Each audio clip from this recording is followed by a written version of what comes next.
Welcome. Hello, hello. And we are so thrilled to see you here. I'm really glad to see you all. Thank you for joining us from all over the world today for what promises to be a conversation full of insight, of action, and intrigue as myself and the panel talk climate walls, how the militarization of borders drives injustice. And this is important and what we can do about it.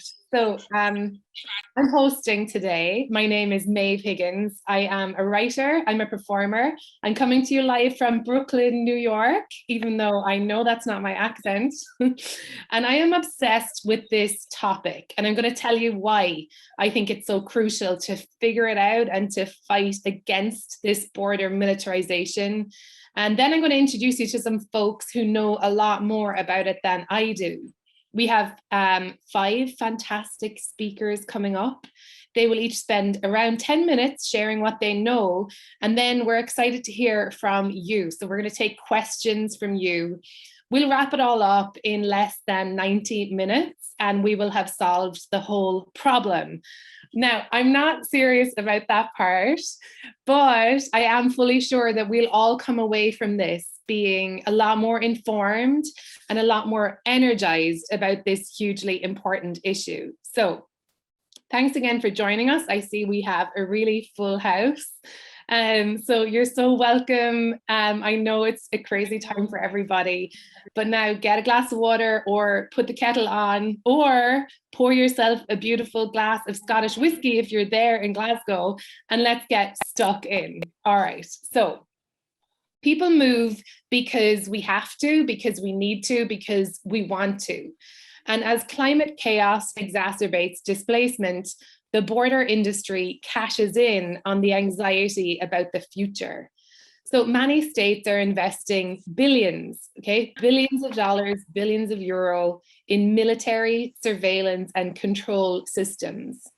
The simplest name for a very complicated and sprawling aspect of the global economy is probably the border and surveillance industry. And that includes the border, military, detention, tech, and finance industries that work together to weave a sort of a web all over the world, and that is land and sea alike. The people involved in this are everywhere. Some people involved happily partake, others are forced to join. The border and surveillance industry is difficult to define, but as it rises, it takes shape and it's coming into focus. And I want to state this clearly up top, and we'll hear more about this. Border control as a climate adaptation strategy does not work, but it does cause unquantifiable human suffering. And it is a distraction. It draws investment away from real climate action. So what we're looking at here, the border and surveillance industry is already huge. It is predicted to grow faster and bigger. It's going to be worth around 48 billion pounds sterling by 2025. That's nothing. That's nothing. Okay, thank you, Chris, for that little insight. That's an estimation, and we're going to hear a lot more throughout the panel today. And today the speakers are going to illuminate this fact for us, and they are going to discuss the emerging players, governments, corporations, asset management firms, consultancy firms, tech companies, as well as, most importantly, the people who are impacted by it. That is people on the move, people fleeing for their lives, or people seeking a better future. So let's get into it. Any questions you have, that is wonderful. Please put them in the chat. You'll see in the chat that you can also see subtitles during this session. And we're also delighted to have our sign language interpreter, Sam is here with us. Thank you so much for joining us. So questions, put them in the chat. We'll hear them at the end. We're going to save them for the Q&A. I'm going to intro our first speaker. Our first speaker is Nick Buxton. Nick is a researcher at the Transnational Institute. He works on issues of climate, borders, militarism, and economic justice. The Transnational Institute is an international research and advocacy institute committed to building a just, democratic, and sustainable world. So we're thrilled to have you up first. Nick, welcome. Thank you, Maeve. I hope everyone can hear me okay. Can you hear me? I'm going to start with a little video. It introduces a video, a report, I mean, that we've just launched, and then I'm going to unpack that a little bit further. But we'll just start with this video that was narrated by Bill McKibben, of course, one of the co-founders of 350.org. So let's just start with that.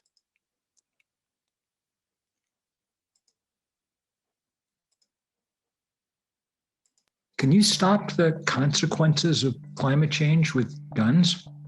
The world's biggest polluters seem to think so. When it comes to climate adaptation, countries like the US, Canada, the UK, Australia, they're spending more than twice as much on arming their borders compared to what they spend on climate finance for the world's poorest countries. They're building this global climate wall, consisting of weapons and fences and spying systems and prisons that aims to seal off the most powerful countries from the impacts of displacement. Our research has found that in the worst offending countries like the US and Canada, that wall gets 15 times more funding than climate finance strategies that could tackle the causes of this displacement. This global climate wall is already causing widespread human suffering, and it will only increase. It can't shield us from climate change, but the fantasy that it can is being pushed by a big and growing border and surveillance industry. And our research also found that border and surveillance industry has a revolving door with the big polluters, colluding to allow them to continue to wreck the planet. And like their fossil fuel counterparts, they too increase their profits, currently worth about $65 billion a year, through lobbying for repressive responses to the climate crisis. The border industry pushes states to focus on militarizing their response to climate impacts rather than tackling the causes. As climate impacts already shape our world, climate campaigners must work just as hard to ensure governments move towards a just transition. We must build a world where we tackle our shared challenges across borders together.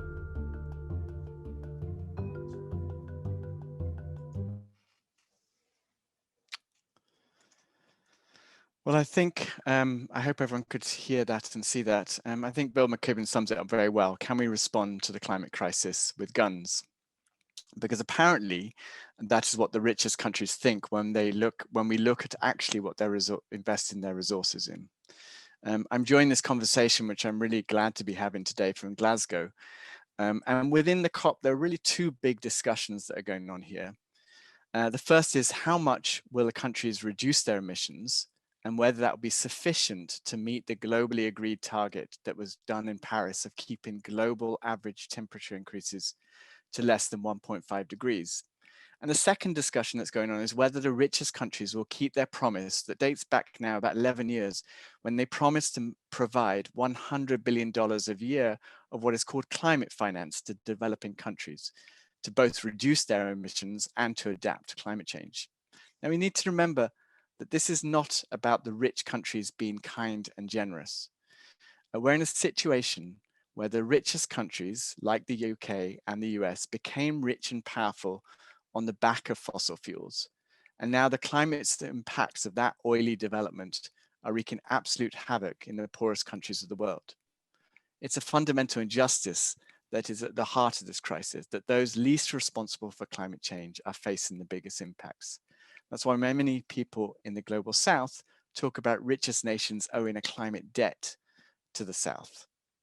So I want to start off by saying that this figure of 100 billion that was promised is wholly insufficient. Let's remember that the richest countries mobilized $15 trillion to deal with the pandemic in the space of a few months.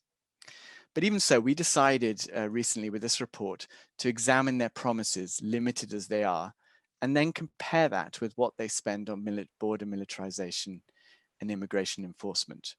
Because beyond all the headlines and the great speeches and that we all heard in this first week here at COP26, what really matters, if it's not going to be blah, blah, blah, as Greta Thunberg has coined it, what really matters is action. And what we found, and money speaks here, is that the richest historical emitters, and that is the United States, Germany, Japan, the United Kingdom, Canada, France, and Australia, we're talking about the biggest historical emitters, collectively spent at least twice as much on border and immigration enforcement. So that's $33 billion as they spent on climate finance, which is actually what they actually delivered, not what they promised, not what they reported, but they actually delivered, 14.4 billion in the last 5 years, which are recorded between 2013 and 2018. And as you may have seen in that video, in some cases, this was much higher. So the average is 2 times. Canada spends 15 times as much on border and immigration enforcement as on climate finance. Australia, 13 times as much. US, 11 times as much. Now, just days before this summit, the British government admitted that the richest countries had not only failed to deliver their promise of 100 billion a year by 2020, they didn't deliver it last year when it was due. They won't deliver it this year. And they're saying that their earliest they can probably deliver it is 2023. And when organizations like Oxfam have actually looked at the actual climate finance, they find that even this promised and delivered money is largely made up of loans, which will push impoverished countries further into debt. So there's a real failure to deliver even on their promises. Yet at the same time, as we can see, there seems to be no problem finding money for borders and immigration enforcement. In just the last 5 years, the 7 richest countries we looked at have increased their border spending by about an average of 29%. So what does this mean? What does it actually show us? I believe what it shows that the richest countries have effectively decided to prioritize building a climate wall against the consequences of climate change, rather than accepting responsibility for the crisis. They're choosing militarization as their solution to climate change. They're turning the richest countries effectively into armed fortresses designed to deny vulnerable people a passage to safety, no matter the daily and the tragic human costs that you can see unfolding every day, whether it's the Mediterranean, the desert in Arizona, the Pacific Ocean near Australia, today the English Channel, and we're getting, of course, reports now from the Poland and Belarus border. I won't go into how climate change is forcing people from their homes, because I think other people will talk to that. But what we do know is that the unfolding climate crisis is accelerating and will exacerbate this trend. And the richest countries are treating migrants who are suffering from these consequences not as people, but as threats, and have clearly decided that the death toll we see is acceptable. Now, we know that 40,000 people are known to have died in the Mediterranean since 2014. And if that's considered acceptable, that's obviously a known figure. The actual real figures are likely to be much higher. How many deaths do you think our border regime will consider acceptable in a time of climate crisis? I want to finish by focusing on the other finding in the report, as I think it provides part of the answer about why this politics of cruelty and inhumanity has become normalized. And one of the factors, I think, is that behind these politics lie an industry that is profiting from this boom in spending and has a growing and powerful influence in shaping border policies. My institute, the Transnational Institute, has been tracking this for a number of years, and we have found that a small and powerful group of arms, largely military arms companies, security and IT companies are making massive profits off this constantly expanding border security market. It's a market that's growing by at least 6% every year. And these firms are constantly lobbying for new technologies, from radar to drones to robots to contracts in detention, deportation, biometric systems. And these companies are even being invited to help create some of these policies that are being developed. In a report earlier this year, we saw that in the US elections, the border industry, through its individuals and political action committees, gave $40 million to congressional candidates of both parties in the US. And for this climate report, it was interesting that we found that many of these same border security and immigration enforcement companies are providing security to the big fossil fuel firms and even share executives on each other's boards. So Chevron, for example, the second largest oil company in the world, it contracts the services of border security players like Cobham, G4S, Indra, Leonardo, Thales. And on its board, this is on Chevron's board, you will find the former CEO and chairman of Northrop Grumman, one of the biggest US arms manufacturers. You'll find someone from Lockheed Martin's former CEO, Marilyn Hewson. In other words, what we're seeing is that the corporations that caused the climate crisis, the big oil firms, are now working closely with corporations that seek to profit from the climate crisis. I want to conclude by saying I believe that perhaps the biggest challenge we face today is not just to take on big oil, but how do we hold on to humanity as onto our humanity as the climate crisis unfolds. I'm really deeply concerned by the way our political systems have already normalized suffering, cruelty, and death, which can only get worse unless we have a fundamental change of direction. That's why I believe as climate activists that migrant justice has to be at the heart of our work. If we aren't putting those very people whose lives have been uprooted by the crisis at the heart of our movement and solutions, then we have no right to talk about climate justice. To conclude, I went to a meeting last night by a grassroots group led by migrants here in Glasgow called Migrants Organising for Empowerment and Justice, who talked about people fleeing floods, drought, and violence. And as one explained, as she wept on stage, no mother would put their kids into a rickety boat to cross the Mediterranean if the land they were fleeing was not even more dangerous. As they said really unequivocally, migration justice is climate justice. Climate justice is migration justice. And for that, we will need as powerful a movement to take on the border industry as we have mobilized to take on the fossil fuel industry.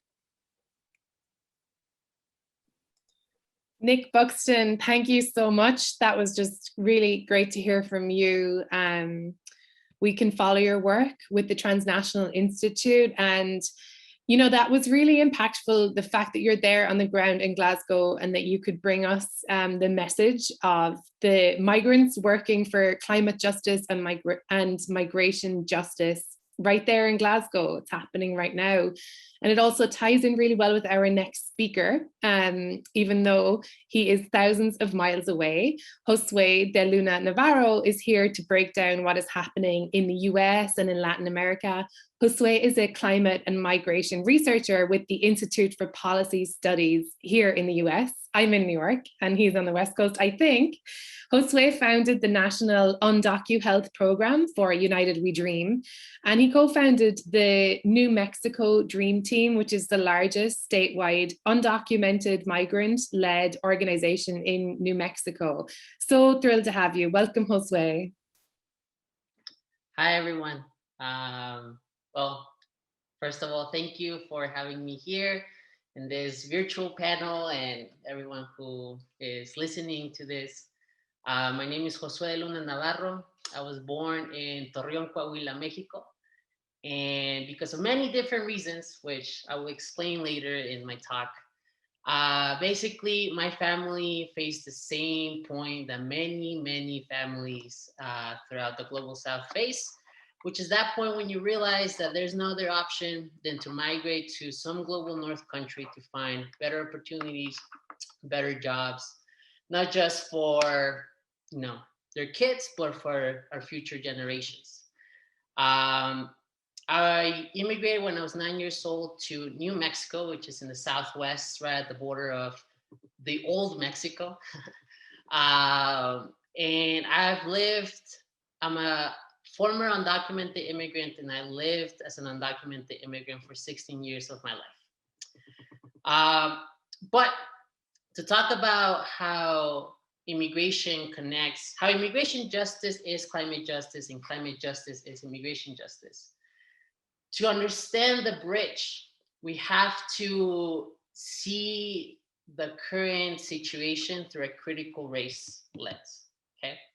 And excuse me if I say a lot of direct stuff, but I only have 10 minutes to explain this very complex thing. But the very first thing that everyone should understand is the border and immigration control historically, since it first came about in the US, was for two reasons, under two fundamentals: colonization and race, right? So we cannot talk about all of these things without talking about colonization and its function on keeping brown and Black people from finding safety as the climate crisis gets worse. In Latin America, just like many other countries in the global South, we've always been not only the backyard of the global North, in this case, the US, but we're also the sacrifice zone. And by the sacrifice zone, I mean, for example, where I had to immigrate from my place that, I was born in, Torreon, Coahuila, which when you get there, you very first, realize that first of all, you're breathing some heavy metals, coal, lead, you name it, right? And it's all due to the fact of this global North corporations coming into our home countries and extracting, right? And there's many political factors and policies that come to this point, right?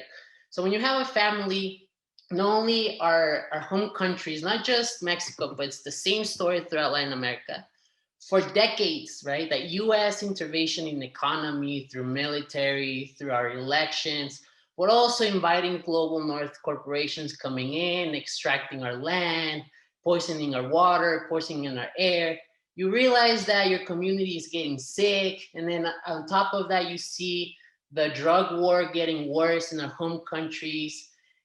In other words, you find yourself in a position that is not just because of the climate destructions, right? It's not just because of a hurricane that came or longer droughts that are impacting our communities, but it's all these different social factors that have led to the climate crisis that forces people like my parents to realize to sacrifice their own dreams and life for their kids and to migrate up north, right?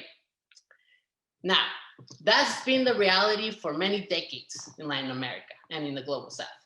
And just from the history of the US hasn't really liked historically Black and brown people coming into the US, right? Even though they came in and they colonized us. And so since the early 2000s, right, the tone was set that they realized that if we continue this path of extraction and the climate crisis gets worsens, they realized that people from the Caribbean and the global South will have no other options than to migrate up north, right?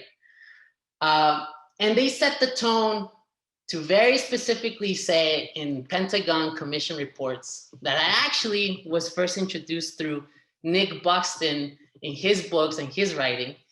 It was set the tone that new borders and more migration control had to be set by the US, specifically to keep Black and brown people out, okay? And so that's what's been going on for the past decades, right? So what you see now today is in Central America, right? When you see families having no other choice than to take the long, long journey to get to the US-Mexico border, now they're facing sets of borders, right? These are borders influenced by the US economy and US policies to do one thing: keep them from ever reaching safety or ever reaching the US-Mexican border, right? And keeping them in that place to a point that, as the climate crisis worsens, you're keeping people from finding safety and saving their lives. Now, this expansion of borders and these new sets of immigration control that we see, not just inland inside the US, but throughout Latin America, comes with profit for many people, right? And that's the border industrial complex. So you have two different drivers of all of this, right? One is racism, right? That has been the fundamental of CBP and ICE all this long, and immigration policy in the US. And profit, right? The profit of persecuting our people and keeping people away from safety as the climate gets worsens, right? And so, in this panel, for the people who are actively looking for how do we address these challenges, how do we ensure that the climate justice or climate actions ensures immigration justice, is going above thinking of how to change this system. Because again, if you take one thing from what I'm saying is, this system is actually working how it was designed to work, which is to keep brown and black people away from the US, right? And if we keep trying to work in this system, we're only reinforcing the racist system that was put in place. And so we must go beyond that, right? We must go beyond that. Climate action actually involves abolishing this oppressive systems. It actually involves pushing to defund agencies like ICE and CBP, trying to defund this whole border industrial complex that is persecuting our people and making money out of it, not just here in the US, but also throughout the globe. So main point is we must go above that, right? We got to stop thinking about how to change the system, but how to abolish the system. Because at the end of the day, that will be the only thing that would ensure the freedom to move and stay for our people, regardless of their migrating from economic reasons to direct climate destructions in their community. Because at the end of the day, it's all connected. Thank you. Josue de Luna Navarro, thank you so much. You really brought us all back to school there, and I learned a ton, and you fit a lot into that 10 minutes. Thank you so much. Amazing work and a lot to think about. And as you say, and you make it clear, a lot to do, right? Action items. And so we're going to keep talking. There's some really interesting questions coming up in the chat. We're going to zip back to Europe now, I believe, where we're going to speak to Daniel Howden. Now, Daniel heads up Lighthouse reports. Josue mentioned learning a lot from the Transnational Institute reporting, and I feel that way too. I've been reading really on-the-ground reporting from Lighthouse Reports, which is an award-winning nonprofit newsroom focused on climate, corruption, conflict, and migration. Daniel himself previously worked for The Independent, The Guardian, The Economist, and is a visiting fellow at Oxford University's Refugee Studies Centre. And today for us, he's going to focus on his investigative work there in Europe. So welcome, Daniel. Thanks a lot, Maeve. It's nice to join everybody. I'd like to start this evening by taking us on a slightly dark tour of 3 places that we've been reporting on, 3 locations along Europe's external borders, and give everyone a bit of a snapshot of what's going on. Because I think there's a tendency when we come to talk about surveillance, borders, technology, and even climate change itself to always cast this in a kind of dystopic near future. So I'd like to talk about the here and now and the very recent history. I think each of these places has something to tell us about the near future, and for the sake of this conversation, also about the opportunities and the dangers. So I'd like to start us in Croatia, and specifically in the Western Balkans. This is one of the avenues of last resort for people who are seeking asylum, caught in Europe's borderlands. It's a place, the frontier forest, where Bosnia borders with Croatia.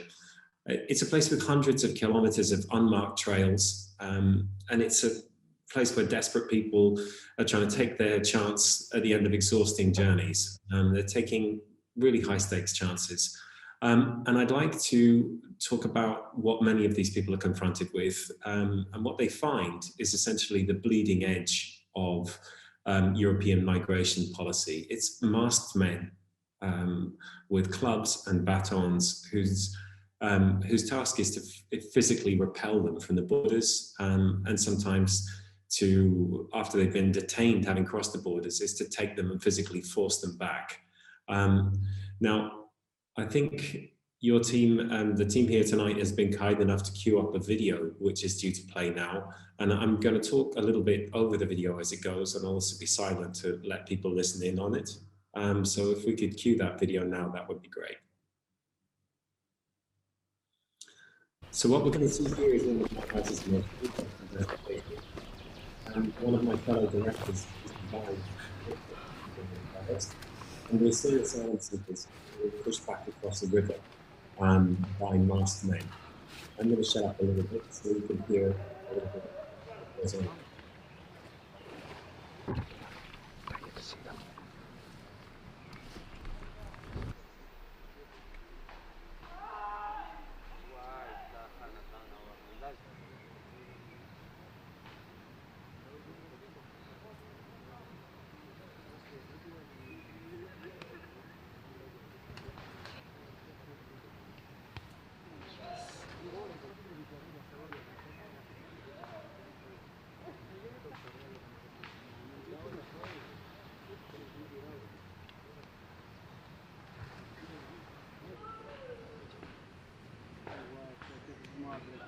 Now, if I can ask one just I'll make no apology for the shaky quality of that footage. That's the first ever high resolution footage of a violent pushback. The people that you saw in the masks in that video belong to a Croatian police unit called the Intervention Police. Using these video pictures, which were taken by a Lighthouse crew, we were able to analyze those and connect that unit that you see to a broader operation called Operation Corridor. This is a German trained and partly German funded police unit in Croatia that operates as one of what we identified as Europe's shadow armies. These are parallel security service structures which often draw down funding from the European Union. In this case, the intervention police don't even stay in police stations. They're part of a very large and what attempts to be at least a deniable project to violently repel people and prevent them from seeking asylum in the European Union. The people that we saw being beaten in that short video, most of them are from Afghanistan. We were able to interview them shortly after this incident and actually look at the injuries. I mean, the cries of pain that you could hear just before are then evidenced by large welts, contusions, bruises, broken ribs, and very severe injuries. Now, the reason that we had to go out into the forest and take extreme measures in order to get this footage is because these actions have, until now, have been comprehensively denied. There are many different organizations who put tremendous work into gathering testimony from people who had firsthand experience of this, but that testimony did nothing to move the majority of European governments. We had to confront people with a video where we could show their own police officers being directly involved in this to get them to even admit to a small part of what's going on here. Now, I'm going to move next from Croatia to the central Mediterranean. It's sobering to think that as recently as 2013, it was considered a normal European response to a spike in displacement and people seeking asylum by crossing the Mediterranean by setting up an Italian naval mission called Mare Nostrum, with the goal was to rescue people in the Mediterranean and prevent mass drownings. That mission collapsed in 2014, and since then we've seen an extraordinary acceleration to the point today where Europe's main mission in the central Mediterranean is an aerial mission. It's a naval mission with no ships, and you have an air force which in part consists of surveillance drones that are flown by private security companies.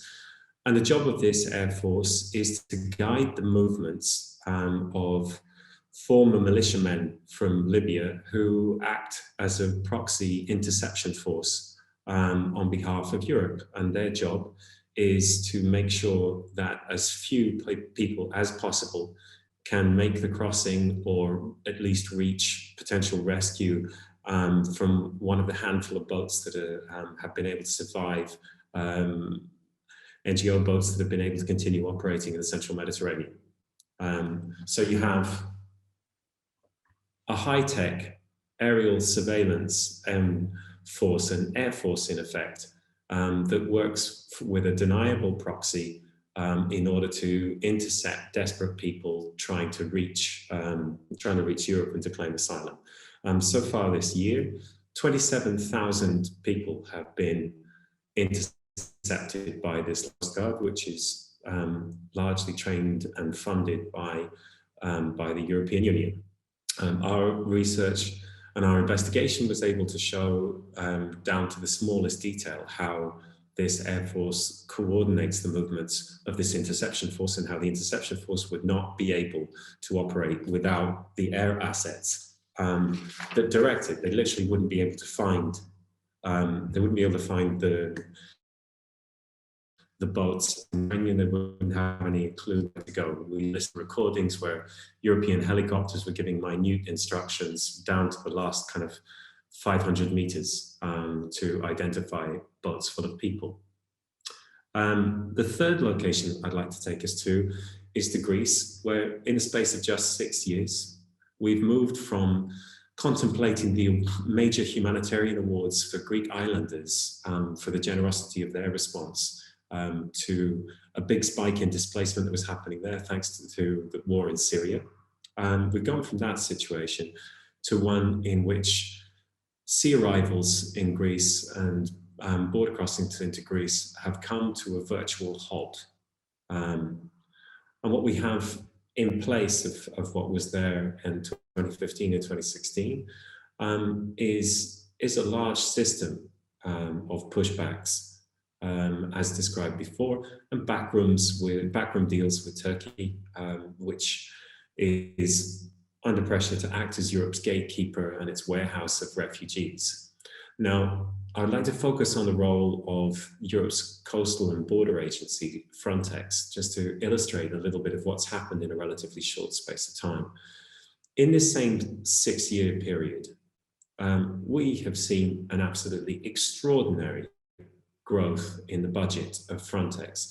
And I think it's a good example for this evening's conversations, because the logic of Frontex and its appeal, its pitch, is right at the center of what's going on here.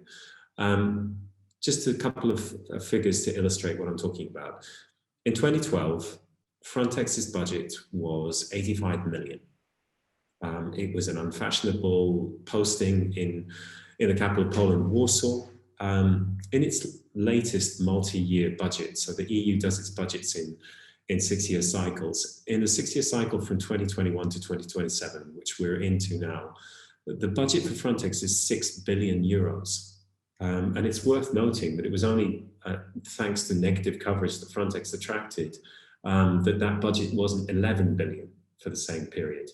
So what is it that Frontex is selling that European governments are so keen to buy? Well, Frontex has aggressively positioned itself as an answer, as a balm to member states, some might argue almost obsessive concerns about managed migration flows and controlling external borders. The agency insists that it can achieve all of these goals without contravening European or international law, that it has a robust system for reporting violations of human rights abuses. And you can see the success of this lobbying, the tripling of the budget. Now, I think it's important to think about what it is that actually Frontex does, and because it captures for me the gap between the official conversations that are being had at the government level and the reality of how borders are experienced by the people who are on the move, who do not have the privilege of documentation which allows them to cross. So when we talk about Frontex and how it spends these budgets, in the most recent crisis that we've had between Greece and Turkey, Frontex was called on to supply what it calls a rabbit force. They're very keen on acronyms in a military style jargon, but they're rapid border response force. They're called rabbits. Now, they boasted everything from high-tech Coast Guard vessels to infrared sights to thermal camera imagery. They have got helicopters, they've got drones, The reality of what actually happens in the Aegean is that relatively small numbers of Greek Coast Guard officers and forces are involved in intercepting boats at sea. Over the last year, a new trend has emerged where people who even make it to the Greek islands, before they can claim asylum, or sometimes even after, they're herded up, loaded onto life rafts, and then pulled back out to sea and basically left adrift in the sea close to Turkish waters in life rafts. So you have Frontex with this massively expensively paid and assembled force that it essentially cannot look at any of this. So it has to point its devices in the opposite direction. It needed to ground its flights because it was starting to, there were internal reports which had the potential to embarrass the member states.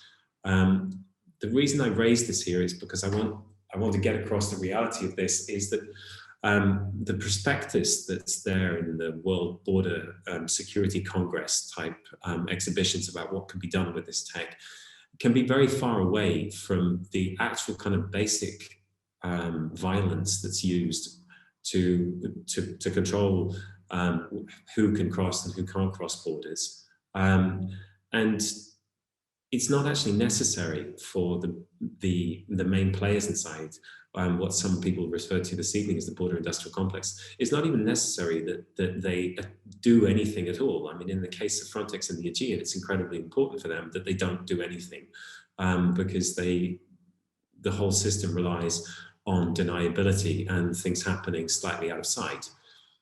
So just to wrap up, as I don't want to overrun my 10 minutes, thinking about what these snapshots reveal for me, I think that as a journalist, it's incredibly striking. I spent part of my career in conflict journalism and Europe's borderlands, a place which, when I was reporting from conflicts, places far away from Europe, in Latin America, in parts of Africa, I would never have thought, it wouldn't have seemed possible to me that borderlands could actually become a violent and dangerous place for journalists to do their jobs, but that's definitely become the case. We are seeing states of exception mushrooming all along Europe's borders. We're seeing this in Belarus, we're seeing it in Lithuania, we see it in Croatia, in Hungary, we've seen it in Greece and at the Navarro border. We're told that outside forces are launching a hybrid war against European states, and therefore we have to put aside the rule of law. And I think that's bringing us step by step closer to the end of asylum. We have obsessive migration politics, which are fueling an ever larger part of the European budget, handed over to enforcement actors, whose solutions range from the intentionally useless, as we demonstrated with Frontex, to the downright dystopic. And when it comes to what we can do about this, I would say that I'm afraid it's more cautionary material. The people who have most directly confronted this extraordinary acceleration in Europe's border areas are the humanitarian actors who have attempted to do sea rescues or to even do basic reporting on pushbacks, etc. And what we're seeing increasingly has been the criminalization of those humanitarian actors, attempts to have them cast as smugglers or facilitators of illegal border crossings, and to have them cast in the same illegal language that's previously been used to present people crossing borders as a threat. So I'll leave it there for now, and back to you, Maeve. Daniel, Howden, thank you so much from Lighthouse Reports. That was, that was a real look at something, the immense suffering and the violence that is happening on the ground, that is a result of this huge complex that people are profiting from. And And as you can see in the chat, there is a lot of information coming at you. So there's tons of resources in the chat shared by Brami. So please take those so that you can take this all in your own time. And we've got a couple more speakers to come. We've got 2 more people that we're going to hear from, and they've got really important things to share as well. Next up, we've got Kim Bryan. Kim is the Associate Director for Traditional Communications at 350.org. Now, Kim has a history of working in campaigning and in the environmental sector, and she's going to enlighten us on the dangerous migration narrative. So this is like the bigger end of what Daniel was showing us, what happens on the ground when this stuff is believed, when this stuff is bought into and supported. So Kim's going to talk to us about the migration narratives, you know, that need to be reframed. They're sometimes pushed out by the climate movement. So welcome to you, Kim. So excited to have you. Thank you very much, Maeve. Thanks everyone that's gone beforehand. I'm actually still reeling from Dan's talk, but yeah, as Maeve says, we're going to talk about dangerous narratives and climate migration. And I'd really like to acknowledge the other people that have collaborated on this project with us that can't, they're not talking on the panel tonight. So I've been given the honor of doing it, but I would really like to acknowledge the work they've done in it. And also to say this work's really ongoing.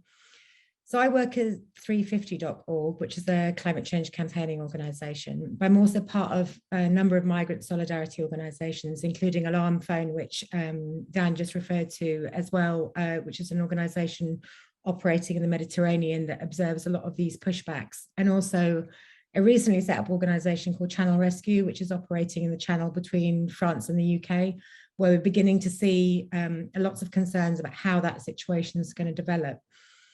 And just as a bit of a background to how this story emerged for me is about 10 years ago when I started to think, when I was working in climate change stuff, and I began to think about how the climate crisis was going to forcibly be displacing people, and started to read reports on it about how people would be moved from their lands and disrupted from their lives. I kind of made quite a naive assumption, thinking that maybe if we told everyone about the climate crisis, and many of us listening here probably did a similar thing, that we thought that we understood that people would be forced to move. And we thought that if we talked about the climate crisis, then we assumed the world would listen with humanitarian ears.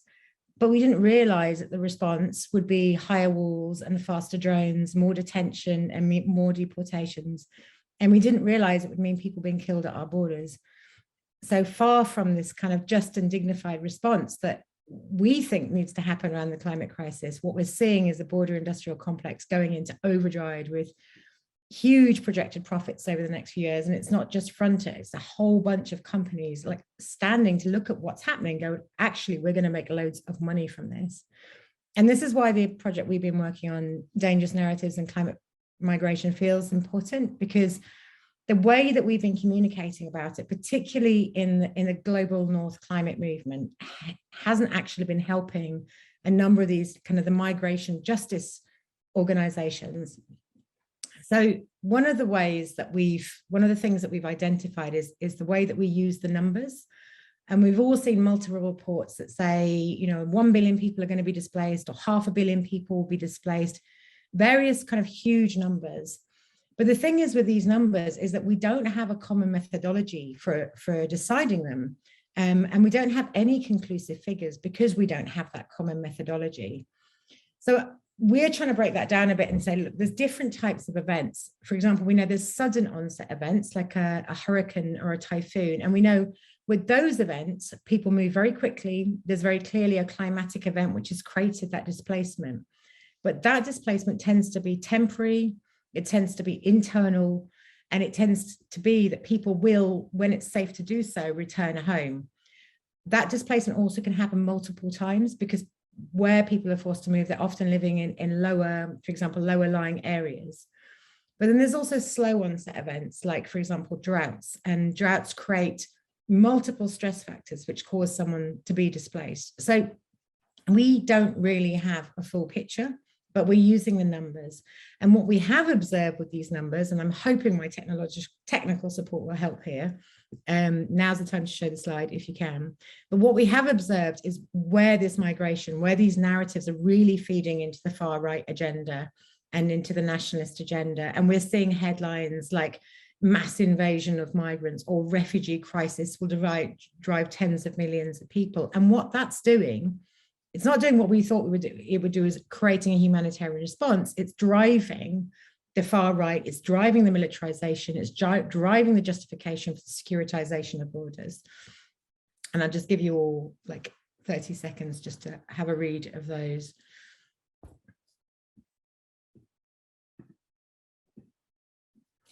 So what we would say is like climate-linked mobility is a reality today, and it demands attention and it demands policy responses.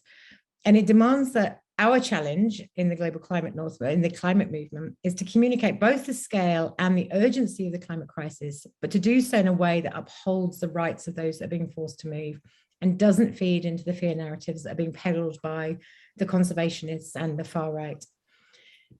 We need to be actively supporting people's right to stay, and that mainly comes through climate finance and adaptation mechanisms. And as Nick mentioned before, we need to see the money. And I'm also in Glasgow, I was also at COP today.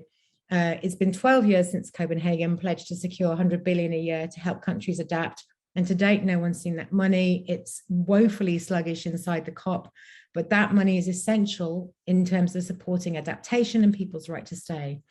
But people's right to leave also needs to be upheld. And in a heating world, as we adapt to the climate impacts, migration needs to be viewed as part of the solution to the climate change.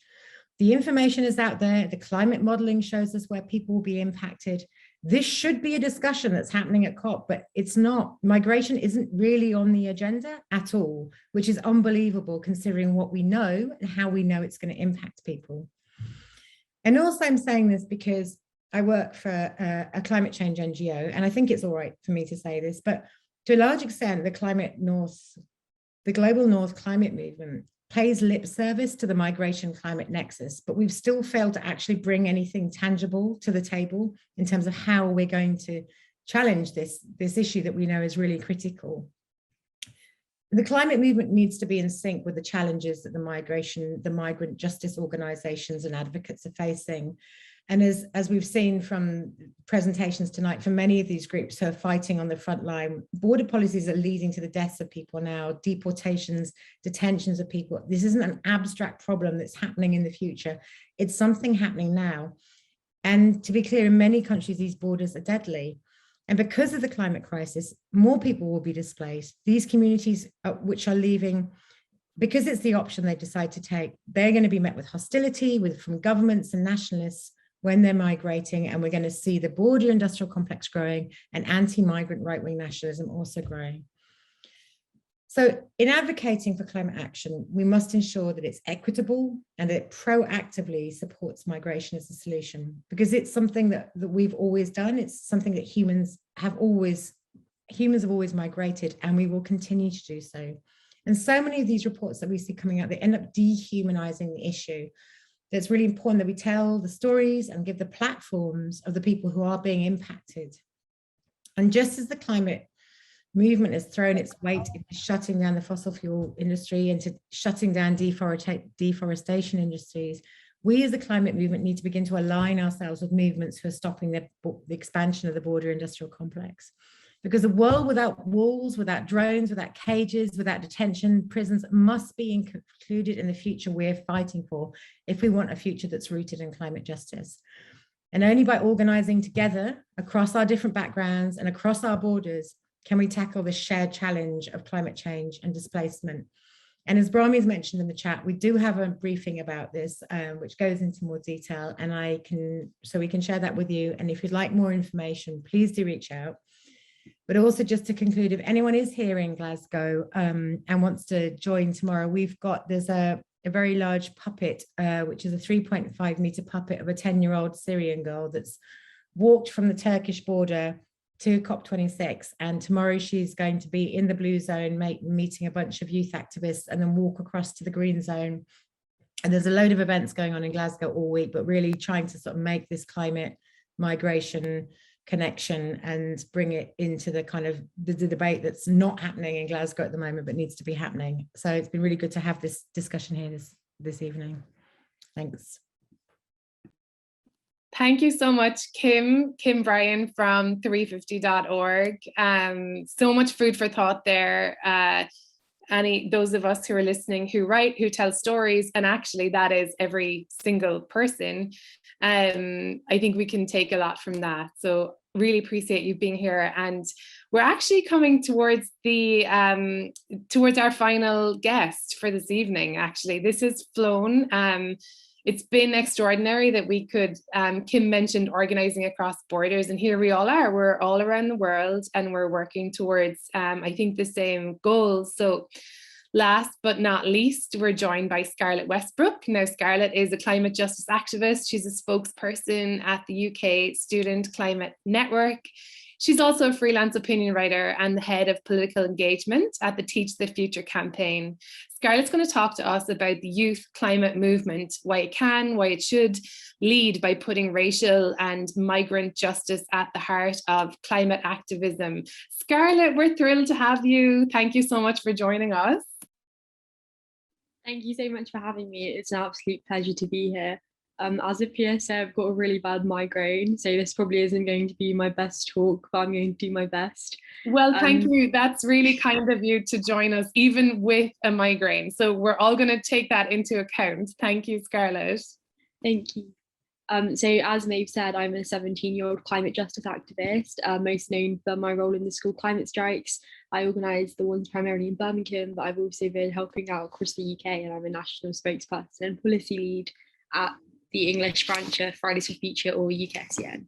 So if you've ever been to a school climate strike, you'll have heard the chant, "No borders, no nations, no coal power stations."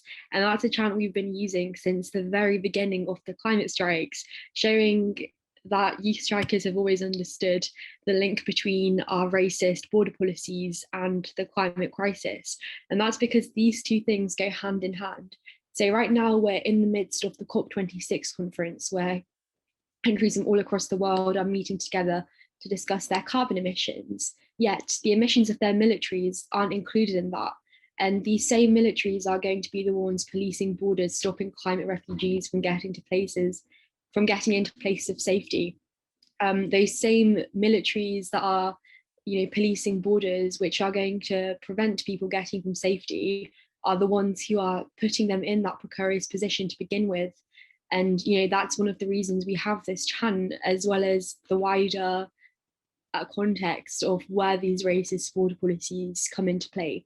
So I'm probably going a bit more basic than the other speakers here, but we know the climate crisis is the result of extractive systems of colonialism and capitalism. It was when countries such as the so-called United Kingdom occupied those in the so-called global south and stole their resources and absolutely destroyed their nation's economies and workforces, that we took those stolen resources, to launch our own industrial revolution and start this really carbon intensive journey, whilst leaving those countries to be completely incapacitated because of colonialism. And it's this racist trend of stealing resources to further our own interests that's being replicated now with our border problem, because once again, even though we've contributed to this crisis, it's the countries who have contributed the least, the countries who we've stolen resources from, who are suffering the most. Sorry, I'm just looking at the thing in the chat. Yeah, capitalism does seem to be at the root of these anti-human strategies and tactics, and that's because it sort of objectifies people and dehumanizes us. When we think about our border policies again, I don't think that any person who views humans as humans can treat people the way that people at borders are treated. And I think that's fundamentally because of the capitalist ideology, putting profit over people, putting fossil fuel corporations above those on the front line of the climate crisis, and just fundamentally dehumanizing people, because that's what capitalism as an ideology serves to do. But yeah, circling back from where I was before I got distracted by the chat, I think as youth strikers, we have known for a long time the link between borders and the climate crisis. And I do think that whilst we have our flaws like any other movement does, young people in particular have been noticing these links a lot more than other organizations of older people have. And I think also one of those reasons is because of how global the Fridays for Future movement is, where in pretty much every country, even in places like occupied Kashmir in Russia, where there are basically no civil liberties currently under Putin, and in countries in India where we had Disha Ravi arrested for protesting, we've always been a global movement, and we understand that the people we're striking with now on our Fridays are people who might have to leave their homes because of natural disaster. And yeah, so whilst I'm apparently being a bit depressing right now, I think the fact that young people, and not just young people, school-aged people, understand this link is something that's actually really promising. We're still in school. I'm in year 13 doing my A-levels. And when I started the school strike, so I hadn't even done my GCSEs yet, I was in year 10, so 14. And it's people my age who understand these links, who also understand why we need to build connections across seas. I think what's been really special about Glasgow right now is that there's people here from all across the world in one place, rather than connected through the internet, which is obviously amazing, but just not as powerful as being together. And having so many people from all across the world in the same movement in one place sort of really shows how much we're going to be there for each other. As like cliche as that sounds, I truly do believe that the younger generation in particular are going to build these internationalist care systems where we're going to look out for each other. And I do think those systems are something that can be easily replicated across the world. Like, we definitely do need to be fighting against these border systems and fighting against the incredibly regressive and repressive policies that international governments are putting into place. But no matter what happens, like, we're not going to just cease to exist. We're going to continue to live. And the only way we do that is by building sustainable structures across the world to ensure that we all look after each other as best as possible, and to ensure that we have safe spaces for as many people as possible. Again, like, go looking at Glasgow right now, it's probably like a very, like a micro aspect of this whole thing, but when people from the so-called global south have been looking for accommodation in Scotland, from all of these different countries, we've seen people in Glasgow open up their homes to house strangers who don't even speak the same language as them, just in solidarity of climate justice. And although it's different, a climate conference to like a natural disaster, but that generosity and that belief in the goodness of people is something that's really widespread. And if we've been able to rally together just now in Glasgow to house people from the so-called global south, to sort out visas and sort out travel paths and sort all of this out, that's definitely something that's going to continue. And it's definitely something that the younger generation in particular are absolutely going to move forward with. And I know my speech is talking here is meant to be about why the youth climate movement needs to look more into borders, needs to be anti-borders, but I think we're already there. One of our first chant is no nations and no borders, because why do we think we have the right to draw lines on a planet that isn't ours and then police it? We don't. And I think that as a generation we realize that it's so ridiculous to think that we believe we own a planet that isn't ours, that we destroy a planet that isn't ours, and more importantly that we think weird like ruler drawn lines are something to respect, because they're not.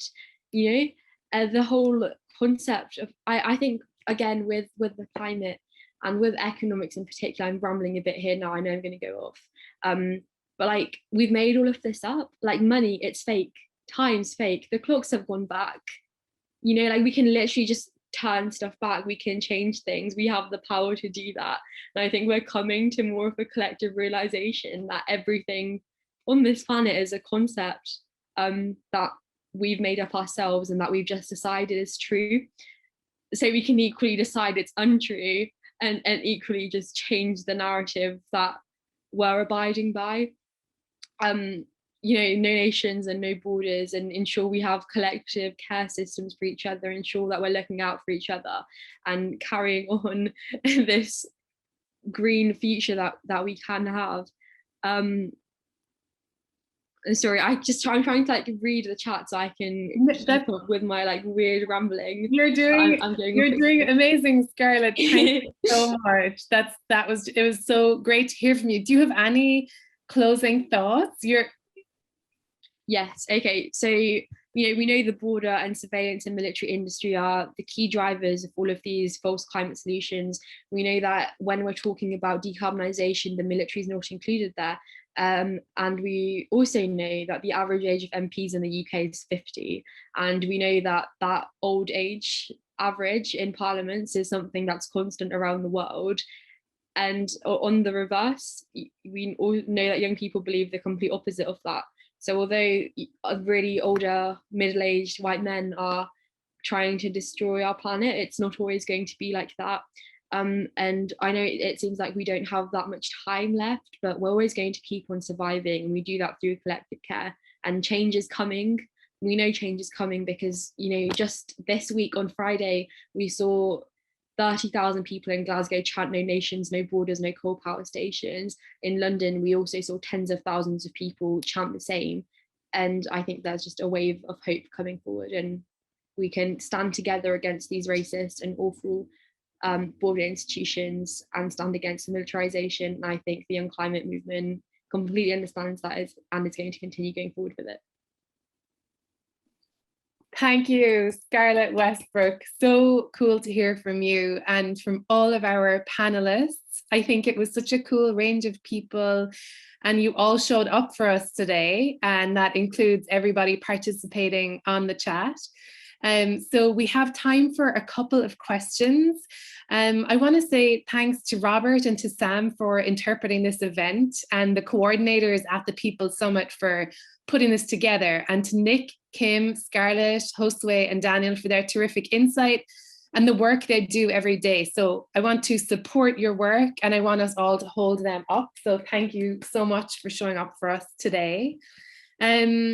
As always happens, I think, with climate discussions, people feel things, and that is not bad, right? That's really natural. I want to bring up a question from the chat, which is basically, it's from Genevieve, who asks, "This is making me despair. What can we do?" So what I always say is, yes, individual action is important, but collectively, I think we're a lot stronger. That said, I would like to go to our panel and ask them how we can support the work that they do. We've learned a lot from them today. So I'd like to go and ask them, is there anything that we can do to support your work? That can be small, that can be big. Go wild. I think Scarlett really showed us that we're unconstrained here by what we want for the world. So please, I might start with you, Nick. What do you advise? Is there a way that we can support you and the work of TNI? Not so much. I mean, we're a research institute that supports social movements. And the action and change is not going to happen from research. Research can be a powerful informational tool. Change happens through social movements, and what Scarlett is describing is a really exciting cutting edge of that social movement that has of young people who have not gone and done degrees and everything else, and yet they get it so much better than all the great people with PhDs in science and so many of the people inside the COP right now.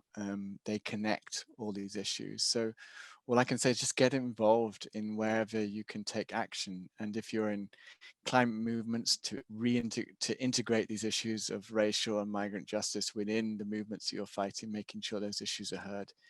And if you can get involved in other movements, it's really important, and this came through very clearly when I listened to some of the migrants organizing here, to support migrant-led organizations who are having to deal with many of the consequences of this crisis, and who have the sharpest and clearest solutions. So get involved, make sure the right people are in the conversation, but just find some way to get active. I love it, Nick.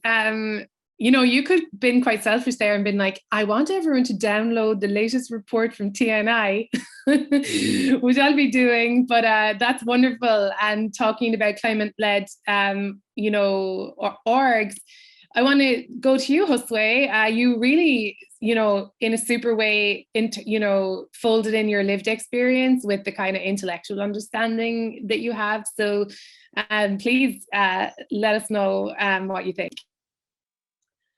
I think the same thing, right? Get involved, not just, I mean, through both types of organizations, right?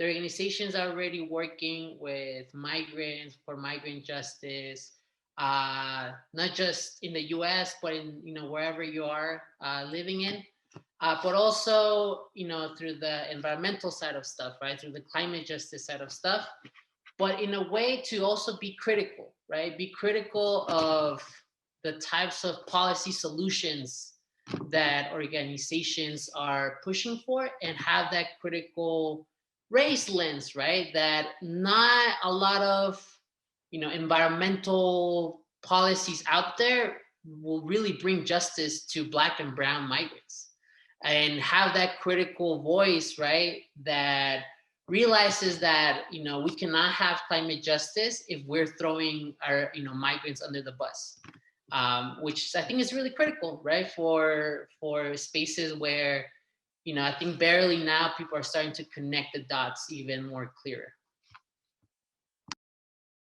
Awesome. Yeah, super clear. Thank you so much. Daniel, do you want to give some final shouts? Sure. I'm usually the prophet of doom in these. I love it. You're so truthful. Keep it up. Yeah, but look, what I would say is, even with the examples I gave this evening, these are stories. These are bits of evidence. It's a system that very, very large and well-funded groups are trying to conceal or to obscure.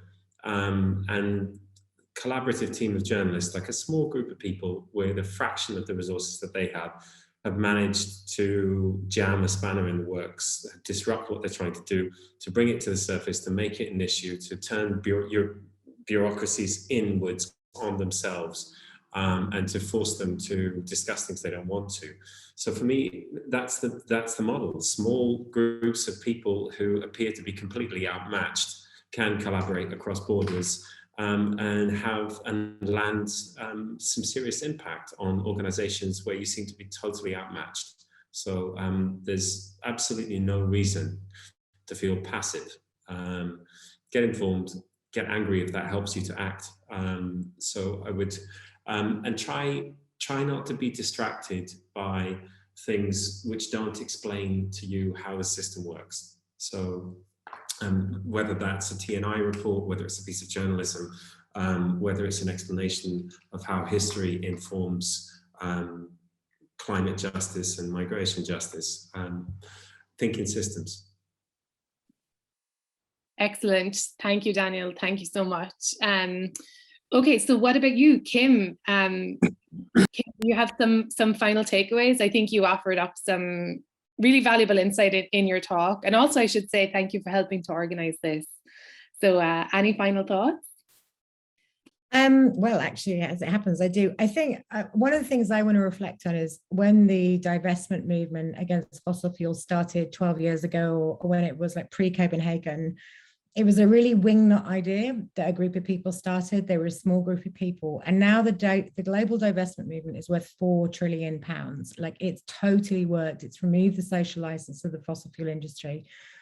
And we need to do that with the border industrial complex. So we cannot have people profiteering from human rights abuses at borders. And so what I would really like to see is how we're going to do that. And I just stuck peopleandplanet.org, which is a UK-based organization, have started a Divest Borders campaign.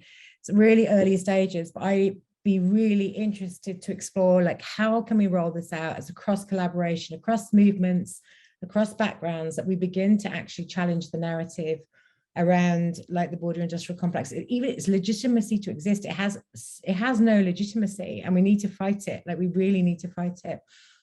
And then on that, the other thing that I want to say, and again, this comes from being in a Global North NGO, like the level of resource that there is in the global climate movement compared to the resource that there is in migrant justice movement is really astronomical. I mean, there's so much resource in climate movements. And when you meet migrant justice movements, when I see people are firefighting at the front line, it's like, you know, I go to Calais occasionally, it's literally about getting the blankets out and getting the tents out and really hoping that there's going to be tents and blankets.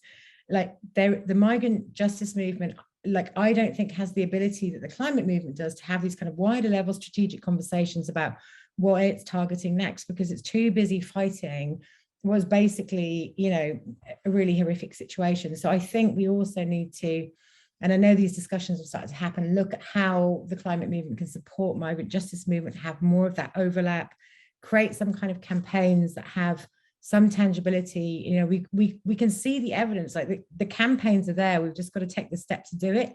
And we need a broad collaboration of people to get behind that, to get the energy behind those kind of initiatives, to build that kind of grassroots people power that we've seen in climate movement has really, really worked. It's got us where we are now.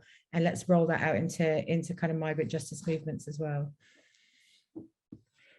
Fantastic. Thank you so much. Finally, Scarlett, if you wanted to hop back on to say, give us your final thoughts, and then we can wrap up.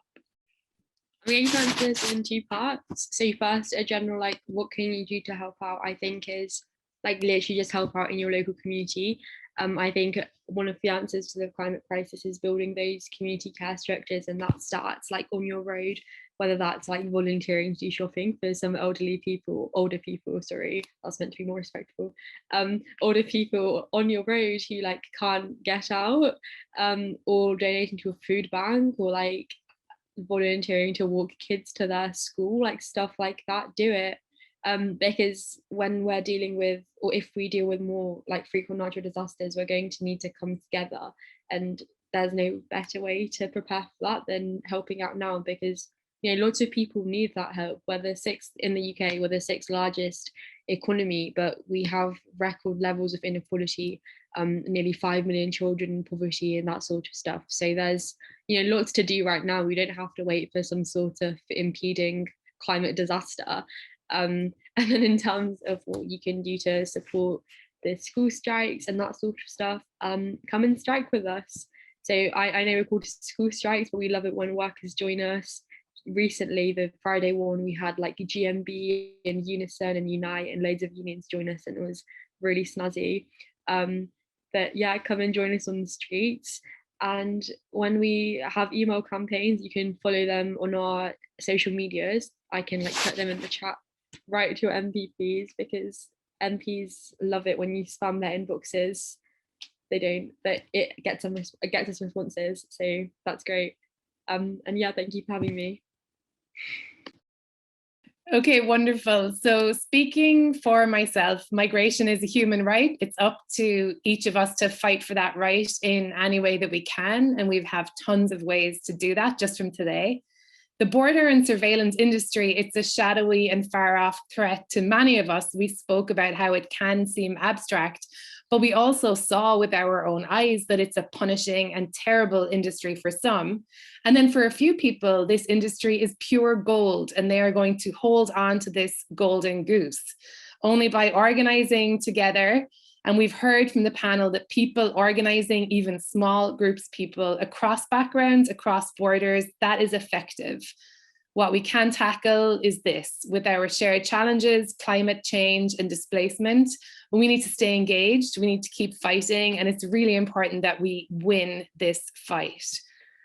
So thank you everybody for joining us. Tons of resources in the chat, and I'm looking forward to following everybody on the panel, all of your work. I hope one day Scarlett is helping to walk me across the road and to keep up your work, keep up your research. It is so important, and keep up your activism, sending love to Glasgow and everybody fighting for migrant justice there for the coming days and in the coming years, because we really need you. Goodbye, everybody. Goodbye.